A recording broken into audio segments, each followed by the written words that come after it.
Oxygen ছাড়াই পানির নিচে ১ ঘন্টা ডুবে থাকতে পারেন এমন চাঞ্চল্যকর দাবি করে সামাজিক যোগাযোগ মাধ্যমে ভাইরাল হয়েছেন ঝিনাইদহের যুবক সাদ্দাম হোসেন। তবে এই বিস্ময়কর ক্ষমতার পেছনে ধরা পড়েছে ভিন্ন চিত্র। দেখা গেছে সাদ্দাম দীর্ঘ সময় পানির নিচে থাকলেও বারবার হাত উপরে তুলছেন এবং নামাচ্ছেন। মূলত সাদ্দাম সম্পূর্ণ দেহ পানির নিচে স্থির না রেখে একটি বিশেষ কৌশলের আশ্রয় নিচ্ছেন, যা নিয়ে জনমনে তৈরি হচ্ছে তীব্র কৌতূহল। ২৮ মিনিট প্লাস পানির নিচে ডুব মেরেছিলাম আর জনগণ আমাকে তুলে নিল, এই জন্য উঠে চলে আসলাম। আর প্রচুর শীত লাগছে ভাই। আমাদের এই পুকুরে ২৭ মিনিট প্লাস পানির নিচে অবস্থান করলো। আমরা সবাই মিলে এখানে দেখলাম কিভাবে কি করে না করে ওই ভালো বলতে পারবে আর আল্লাহ ভালো বলতে পারবে।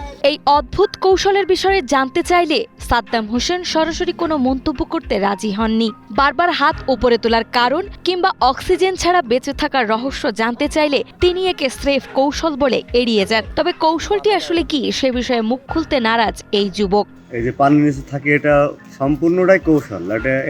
এটা এক ধরনের একটা খেলা।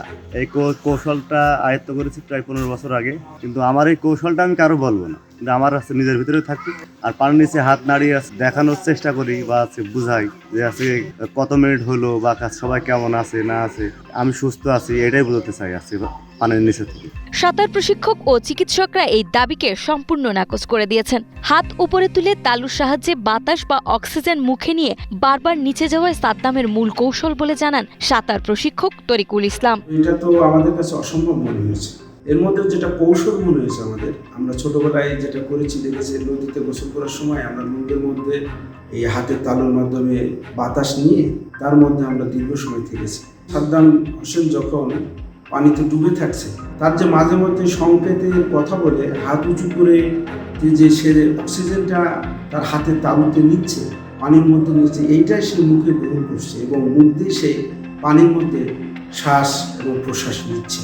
কৃত্রিম অক্সিজেন ছাড়া দীর্ঘক্ষণ পানির নিচে থাকা অসম্ভব। হাত উপরে না তুলে শরীরের সম্পূর্ণ অংশ পানির নিচে থাকলে তবেই এটি অলৌকিক কিছু হতে পারত বলে স্পষ্ট জানান চিকিৎসক মোহাম্মদ জাকির হোসেন। কেউ যদি পানির নিচে বা কোনো কারণে নিঃশ্বাস বন্ধ রাখে, অধিক সময় বন্ধ রাখলে শরীরে carbon die oxide toxicity develop করবে। এক্ষেত্রে অধিক সময় যদি অক্সিজেন বিন থাকতে হয়, তাহলে বাইরে থেকে অক্সিজেন সাপ্লিমেন্টেশন বা অক্সিজেন সাপ্লাই যেটা সেটা তার জন্য প্রয়োজন। তাহলে তার শরীরে বিভিন্ন অসঙ্গতি এবং carbon die oxide toxicity develop.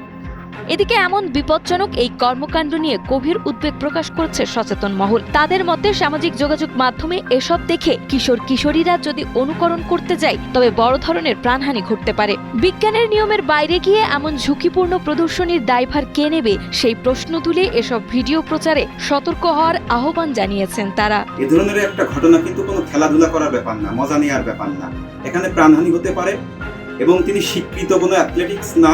এরকম একটা ঘটনা যখন সমাজে ছড়িয়ে পড়বে, সমাজের মানুষ তার দিকে উৎসাহিত হবে, সেখানে যে জীবনহানির প্রশ্ন আছে তার দায়ভার আসলে কে নেবে?